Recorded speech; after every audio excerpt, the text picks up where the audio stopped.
마치도록 하겠습니다. 사도행전 2장 1절부터 13절까지의 말씀인데요, 제가 봉독하겠습니다. 오순절 날이 이미 이름에 그들이 다 같이 한 곳에 모였더니 호련히 하늘로부터 급하고 강한 바람 같은 소리가 있어 그들이 앉은 온 집에 가득하며 마치 불의 혀처럼 갈라지는 것들이 그들에게 보여 각 사람 위에 하나씩 임하여 있더니 그들이 다 성령의 충만함을 받고 성령이 말하게 하심을 따라 다른 언어들로 말하기를 시작하니라.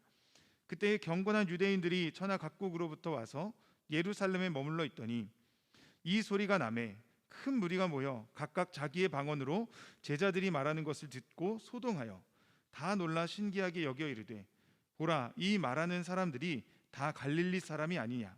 우리가 우리 각 사람이 난 곳 방언으로 듣게 되는 것이 어찌 됨이냐?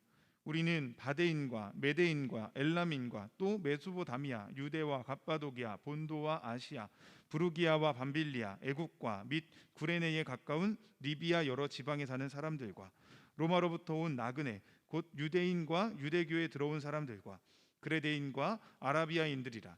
우리가 다 우리의 각 언어로 하나님의 큰 일을 말함을 듣는도다 하고 다 놀라며 서로 당황하여 서로 이르되, 이 어찌된 일이냐 하며 또 어떤 이들은 조롱하여 이르되 그들이 세술에 취하였나이다 하더라.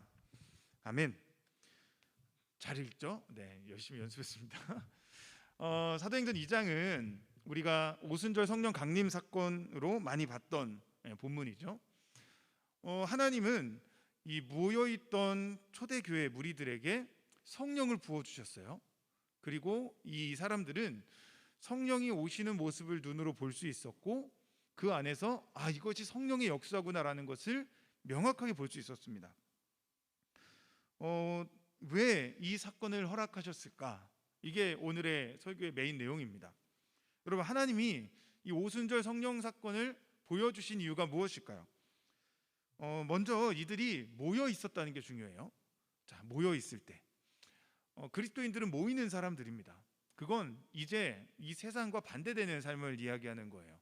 지금 세상은 개인주의로 극에 치닫고 있고 앞으로 세상은 모이기 더 힘들어지는 세상이 될 겁니다. 그런 상황에 오늘 마을 목자로 임명받으셨고, 저는 젊은 목사예요. 저희 선배 목사님들이 그런 이야기를 합니다. 우리 후배 목사님들 보면 안쓰럽다. 왜 그러냐면 예전에는 천막만 쳐놔도 교회 십자가만 있으면 사람들이 몰려들었는데 지금은 온갖 시설을 다 해놔도 사람들이 오지 않는 시대가 되고 있다는 거예요. 말세가 되고 있는 거죠. 한 영혼을 품기가 참 어렵고 교회 출석은 하는데 사랑방은 하기 싫어하는 사람들이 많죠. 해외에 제가 있던 곳도 켄터키 지방인데 시골이에요. 미국에. 거기는 주 생산물인 말, 경마, 그리고 프라이드 치킨 이런 거거든요. 근데 그 지역에서 최근에 일어나고 있는 아주 큰 변화가 뭐냐면요, 한인회가 안 모여요. 그러니까 모이는 인원이 50대, 60대 이상만 모이지 젊은이들이 안 오는 거예요. 한인 교회도 안 와요. 이유는 나는 미국을 경험하러 왔지 한국 사람들하고 살려고 온 게 아니라는 거예요. 영어를 충분히 알아들을 수 있고 이제는 인터넷으로 정보를 알 수 있기 때문에 한인 교회에서 도움을 받을 일이 없다는 거예요. 그래서 점점 모이지 않는 문화들이 급속도로 펴지고 있어요. 지금 젊은 세대들 30대, 40대들도 비슷해요. 잘 모이려 하지 않습니다. 젊은 청소년 애들은 어떨까요? 그 아이들도 자신을 만족시켜 주는 것에는 열심히 가지만 그렇지 않은 것은 전혀 쳐다보지도 않는 시대가 되고 있죠. 예전에는 교회니까, 하나님이 있으니까, 예수님을 믿으니까 출석해야 된다고 말하면 됐지만 이제는 그러기에 참 어려운 시대가 되었어요. 제가 청소년 사역을 할 때 그런 이야기를 했던 적이 있습니다. 내 경쟁 상대는 아이유다. 왜 그러냐면 이 청소년 애들이 아이유, 이제는 아이유 안 되나요? BTS 이렇게 해야 되나요? 그 콘서트를 가려면 수십만 원 되는 돈을 내야 돼도 다 내고 몇 시간 전부터, 아니 몇 하루 전부터도 밤을 새서 기다리면서 그 콘서트에 참석을 해요. 그런데 교회는 먹을 걸 주고 꼬셔도 안 온다는 거죠. 시대의 문화에 우리의 다음 세대가 뺏겨가고 있고 그것을 막을 수 있는 방법이 참 쉽지 않은 시대를 살고 있어요. 그런데 성경은 그리스도인들이 모여야 된다고 말합니다. 모이기 싫어하는 이 시대에도 변하지 않아요. 교회는 모여야 하고 우리는 모여서 함께 신앙생활을 하도록 부름받은 존재예요. 교회가 무엇입니까? 믿는 사람들의 모임입니다. 모이지 않는다면 교회가 아니에요. 앞으로 말세가 될수록 이런 교회가 모이지 못하게 만들려는 시도가 많아집니다. 지금 우리가 코로나로 예배에 모이지 못하는 것, 이런 밖에는 별것도 아니에요. 어찌 보면 누가복음 21장에 이런 말씀이 있습니다. 예수님이 하신 말씀이에요.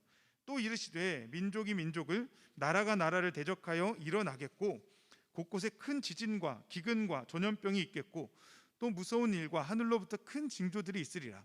이 모든 일 전에 내 이름으로 말미암아 너희에게 손을 대어 박해하며 회당과 옥에 넘겨주며 임금들과 집권자들 앞에 끌어가려니와.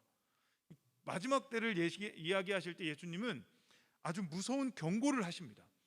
일어나지 않길 원하는 이야기들을 하세요. 근데 문제는 예수님이 말씀하신 거기 때문에 반드시 이루어진다는 거예요. 그럼 세상은 악해집니다. 그리스도인들은 박해받는 세상이 다가오고 있어요. 곳곳에 기근과 전쟁과 다툼과 우리의 귀를 의심하게 만들 소식들이 점점 증가하도록 이 세상은 간다는 거예요.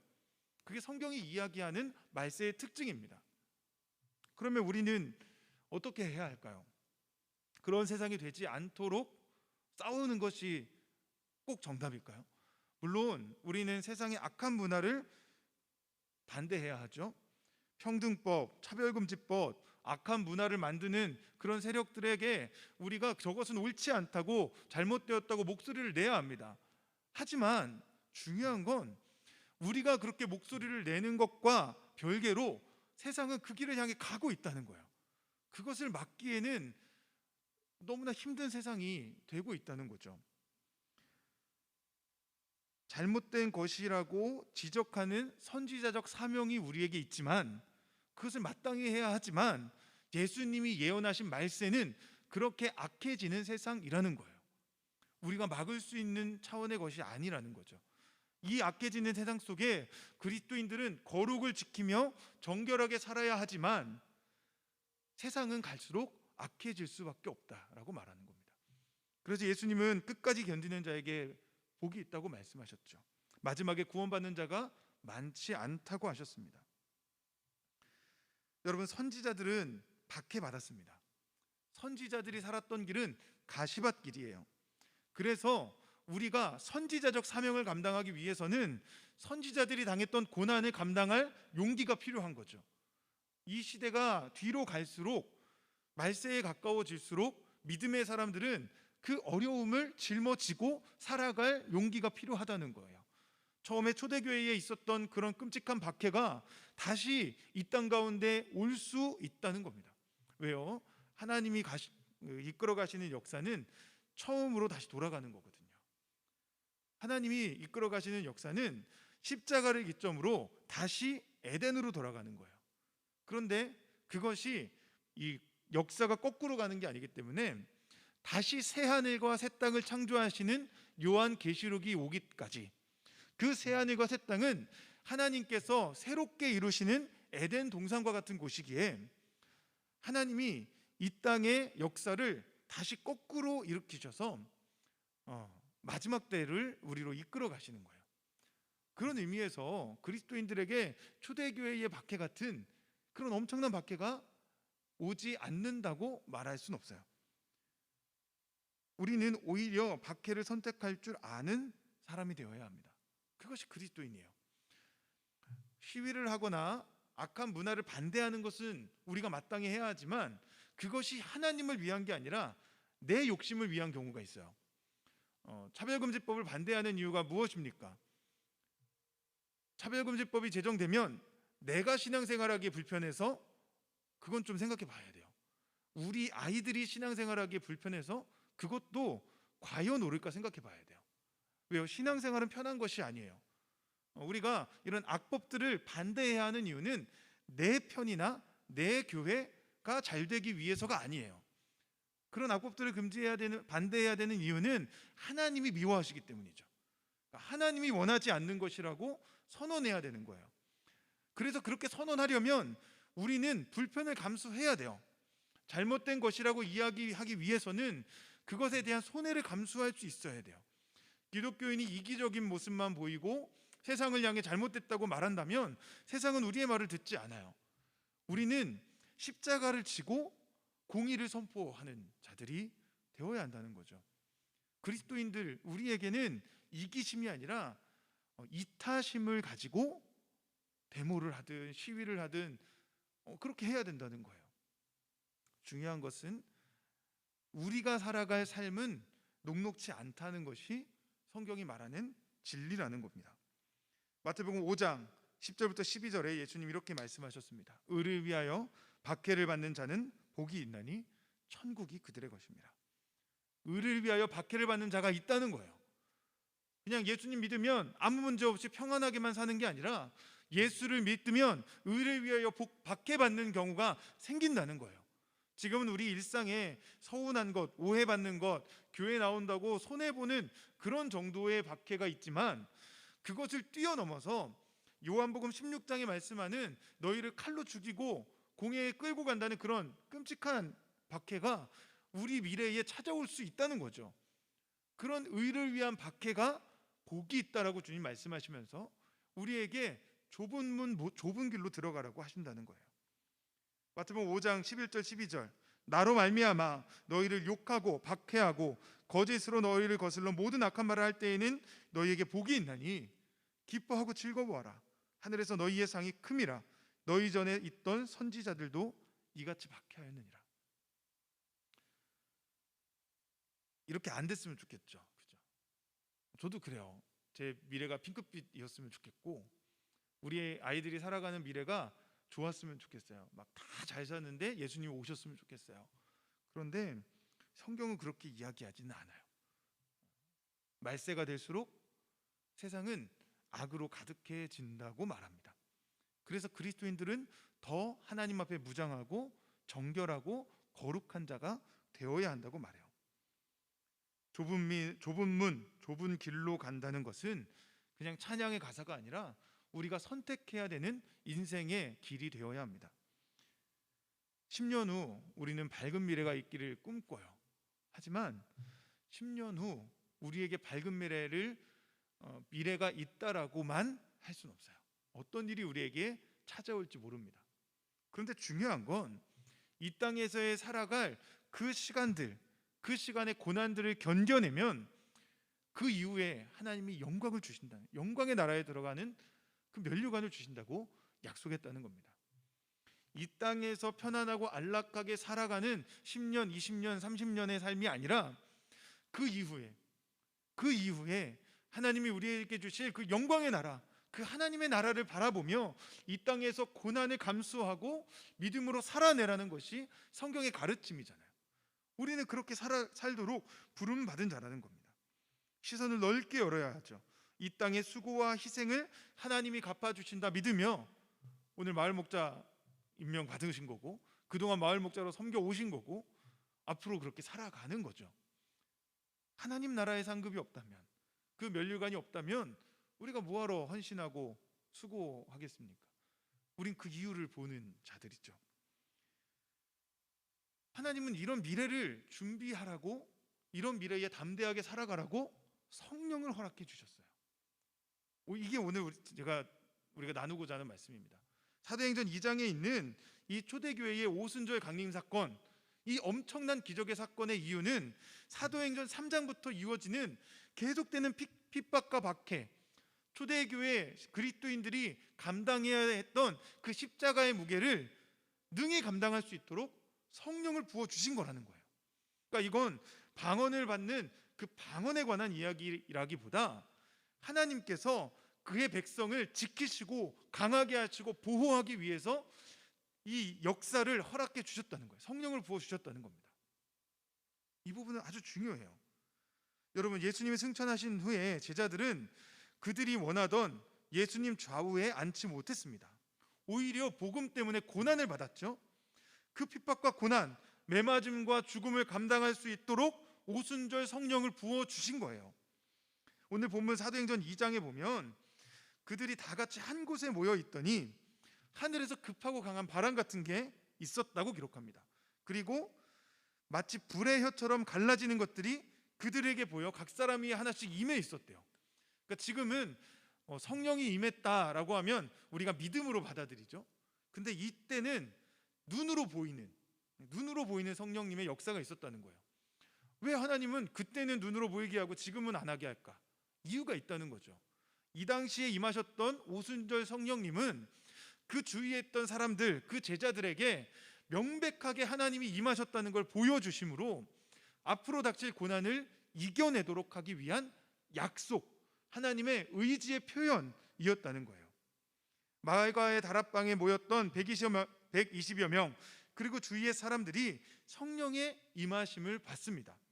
그리고 나타났던 기적은 방언으로 각 나라 말을 하는 것이었어요.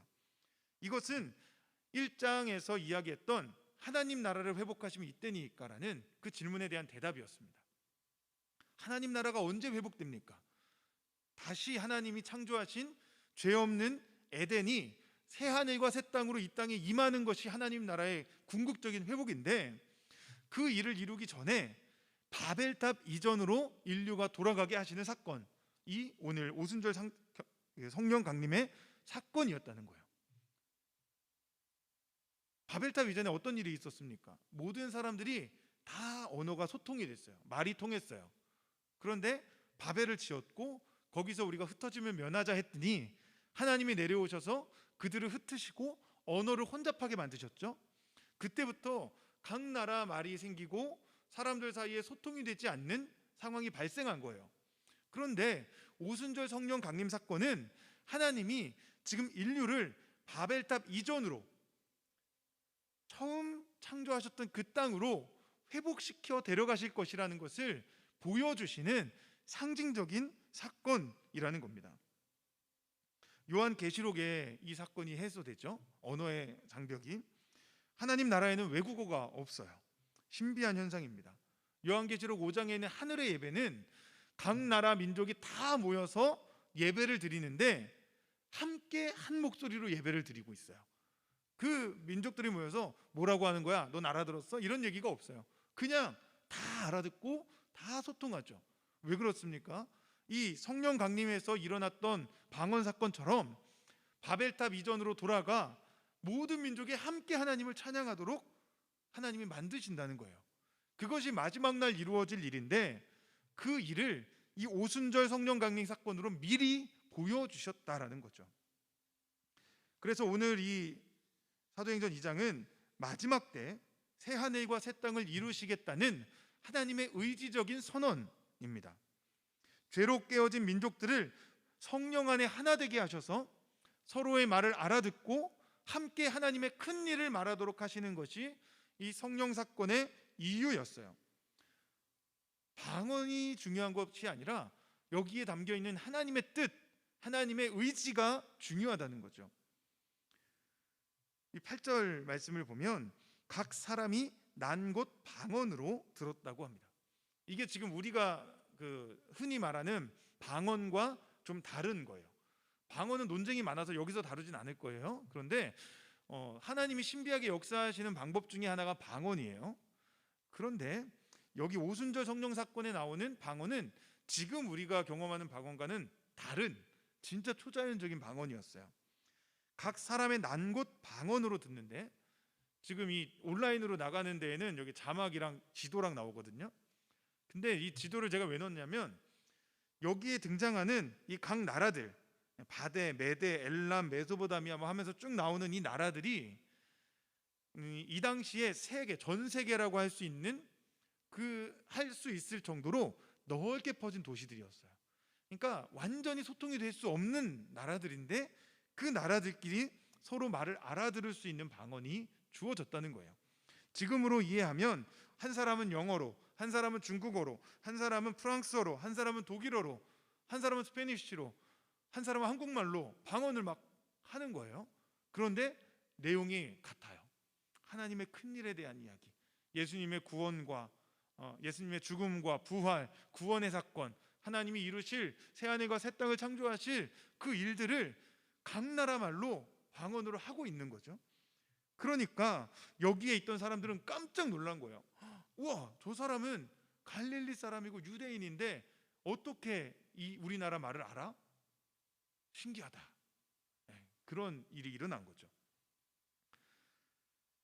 사도행전을 통해 하나님 나라를 이루실 것이라는 선전포고를 여기서 하시는 거예요. 내가 바벨 이전으로 너희를 회복시킬 것이다. 내가 새하늘과 새 땅을 창조하시고 내가 나의 나라를 회복할 것이라고 하나님이 이 사도행전 2장에서 강력하게 선포하시며 이 자리에 있었던 120문도를 비롯한 주변의 수많은 사람들에게 하나님이 살아계시다는 걸 보여주는 사건으로 이 오순절 성령 강림 사건을 부어주셨다는 거예요. 자, 그래서 결론. 그럼 우리는 성령을 왜 받았습니까? 누구든지 성령이 아니고서는 예수를 주라고 시인할 수 없다고 했는데, 여기 있는 우리 모두, 이 영상을 함께 하고 있는 우리 모두는 예수님을 구주로 고백하잖아요. 그러면 우리 안에는 성령님이 계신 거거든요. 이미 우리는 성령 세례를 받았어요. 이 성령이 충만해져서, 성령 충만해서 복음을 전하고 사역을 하고 하는 것은 있지만, 기본적으로 믿는 자는 누구나 성령을 받은 사람이에요. 하나님이 왜 우리에게 믿게 하셨습니까? 왜 우리에게 이 성령을 부어주셔서 나를 택하시고 구원해 주셨습니까? 그것은 앞으로 우리가 살아갈 삶, 이 땅의 세상, 그 세상 속에 믿음으로 살도록, 이 사도행전에 앞으로 다룰 이 역사들에 나오는 초대교회 성도들처럼 담대하고 거침없이 이 땅에서 믿음으로 살아가라고 성령님을 우리에게 주셨다는 거예요.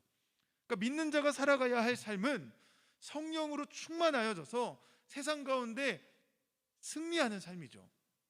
오늘 우리 영권회복에서 목사님 말씀하신 것처럼 그럼에도 불구하고 없고 없어도 찬양하는 그 믿음의 삶, 그것이 우리에게 성령을 주시는 이유라는 겁니다. 어떤 신비한 현상을 하라고 성령을 주시는 게 아니라 성령 충만의 목적은 고난을 견디는 거예요. 힘겨운 세상, 갈수록 악해지는 세상 속에 우리가 믿음을 지키고 하나님 나라를 향해 걸어갈 수 있도록 성령이 우리와 동행하시기 위해 우리 안에 거하신다는 거죠. 그래서 성령님은 우리의 힘이고 우리의 능력이고 우리가 붙들 유일한 소망입니다. 하나님께서 나에게 믿게 하셨으니 나를 구원하실 것이라고 믿으며 내 안에 계신 성령님과 인생을 동행하는 거예요. 그 가운데 깊은 수렁에 빠지면 주님께 건져달라고 고백하고, 그 가운데 힘겨운 일이 발생하면 하나님 나를 도와달라고 기도하며 이 인생을 살아가라고 성령을 부어주신다는 거죠. 성령님은 우리를 믿음으로 살게 하시기 위해 이 땅에 오셨습니다. 사도행전 2장의 이 오순절 성령 강림 사건은 이제 앞으로 펼쳐질, 다음 주부터 계속 다룰 초대교회의 믿음의 사건들을 가능하게 하는 힘이었어요. 그 힘이 성령님으로부터 나왔고 우리는 그 힘을 이미 받은 자들입니다. 자, 이제 말씀을 마무리하겠습니다. 영권회복, 그럼 무엇을 보았습니까? 하나님이 무엇을 회복시켜 주셨습니까? 저는 다른 것보다 가장 먼저 우리가 성령이 계시다는 그 믿음을 회복하기 원해요. 내 안에 성령이 계시다. 나는 이미 성령을 받은 자다. 성령님이 나와 동행하고 계시다. 이 악한 세상, 힘겨운 인생길 나와 동행하시는 성령님이 계시다. 주님이 나를 외롭지 않게, 나를 홀로 걷지 않게 이미 성령님을 보내주셔서 이 걸음을 함께하고 계신다는 그 믿음. 처음 구원받았을 때 그 감격하는 그 믿음, 그 믿음을 우리가 간직하길 원합니다. 아까 우리 신임 마을 목자 세 분 나오셨는데 제 목사 안수 받을 때 생각이 났어요. 그때 참 순수했죠. 지금은 아닌데 그때 참 순수했어요. 정말 하나님 앞에 내가 정말 주를 위해 죽겠노라고. 좀 덜 순수하면 주를 위해 살겠다 그러고요. 순수하면 주를 위해 죽겠다 그래요. 그땐 주를 위해 죽겠다 그랬어요. 그때 그 마음, 여러분은 어떠세요? 처음 주님 만나 정말 눈물 콧물 쏟으며 하나님 감사합니다 했던 그 마음, 그 마음을 회복하는 이 하반기가 됐으면 좋겠어요. 우리가 이 사도행전 말씀을 보며 초대교회의 모습을 통해 내 첫 신앙, 첫 모습, 그 순수했던 그때, 내가 주를 위해 죽겠노라고 고백했던 바로 그때를 회복하기 원합니다. 담대하게 살아갈 그 용기, 하나님이 이 오순절 성령 강림을 통해 바벨 이전으로 새하늘과 새 땅으로 우리를 인도하시겠다고 약속해 주신 그 하나님이 내 인생을 이끌고 계시고 붙들고 계시다는 것을 믿으며 우리가 함께 살아갔으면 좋겠습니다. 말씀을 마치겠습니다. 우리 잠시 기도하고 마치겠는데요, 성령을 구하며 기도하겠습니다. 주님, 내 안에 계신 성령님과 내가 동행하게 하여 주시옵소서. 성령님 말씀하시는데 내가 모른 척하지 않게 하여 주시옵소서. 성령과 동행하며 믿음의 삶을 살아갈 수 있게 달라고 우리가 주님의 이름 부르고 조용히 기도하고 제가 기도하겠습니다. 기도하겠습니다. 주여, 하나님, 우리 삶 속에 하나님 살아계신 성령님을 보기 원합니다. 지금도 살아서 일하고 계신 주님, 우리의 삶 속에 찾아와 말씀하시는 그 주님을 우리가 보기 원합니다. 하나님, 내 마음 가운데 찾아오셔서 하나님의 놀라운 은혜를 부어주시고, 하나님, 우리가 내 안에 계신 성령님을 인식하고 그 성령님과 동행하여 살게 하여 주시옵소서. 홀로 외로워 눈물 짓는 인생이 아니라 성령과 동행하며 기쁨으로 살아가는 인생 되길 원합니다. 주님, 우리 안에 말씀하시고 은혜를 더하여 주시옵소서. 살아계신 주님의 은혜 안에 살게 하여 주시고, 하나님 믿음으로 주님을 바라보게 하여 주시고, 그 안에 살아계신 주님을 예배하는 우리를 되게 하여 주시옵소서. 하나님, 성령이 내 안에 계심을 믿사오니 주님 은혜 더하여 주시옵소서. 살아계신 하나님, 나에게 내 안에 성령이 계심을 믿습니다. 나를 구원하신 그 주님은 이미 내 안에 찾아오셨고 내가 그 주님과 동행하도록 우리를 부르셨습니다. 하나님, 내가 주님과 동행케 하여 주시옵소서. 성령님을 무시하지 않게 하시고 항상 성령님을 인식하며 주님께 묻고 주님의 인도하심을 받고 그리하여 주님 손잡고 기쁨으로 이 인생을 살아갈 수 있도록 은혜를 더하여 주시옵소서. 갈수록 세상은 말세를 향해 다가가는 이때 하나님, 우리는 정결한 그리스도의 신부되어 살게 하여 주시고 악한 세상 속에 더욱 주의 빛을 바라며 많은 영혼을 주께로 돌아오는 별과 같은 삶으로 살게 하여 주시옵소서. 하나님, 우리 51교구 성도님들 한 분 한 분의 인생 가운데 동행하시는 주님, 성령이 계시네, 성령이 계시네, 할렐루야 함께 계시네, 우리가 찬양하며 이 삶을 믿음으로 승리하며 살 수 있도록 은혜 더하여 주시옵소서. 5일간의 영권의 복을 통해 우리에게 은혜 주신 하나님, 앞으로의 삶 속에 하나님의 능력이 우리를 통해 나타나도록 역사하여 주시옵소서. 감사합니다. 우리와 날마다 동행하시는 우리 주 예수님 이름으로 기도드렸습니다. 아멘. 축도하겠습니다. 지금은 우리 주 예수 그리스도의 은혜와 하나님 아버지의 놀라우신 사랑하심과 성령님의 위로하시며 교통 충만케 하시는 역사가 주님 앞에 성령님과 동행하기로 다짐하며 내 안에 계신 성령님께 기도하고 그 손잡고 걸어가길 소망하는 주님의 백성들 머리 위에 오순절 성령 강림을 통해 우리를 인도하신다 말씀하신 그 하나님을 믿는 믿음 위에 오늘 새로운 마을 목자 세워진 분들, 그리고 그동안 헌신하다가 이제 그 자리를 내려놓은 우리 귀한 세 분의 권사님들 머리 위에 우리 각 마을과 사랑방 위에 지금부터 영원토록 함께 있을지어다. 아멘.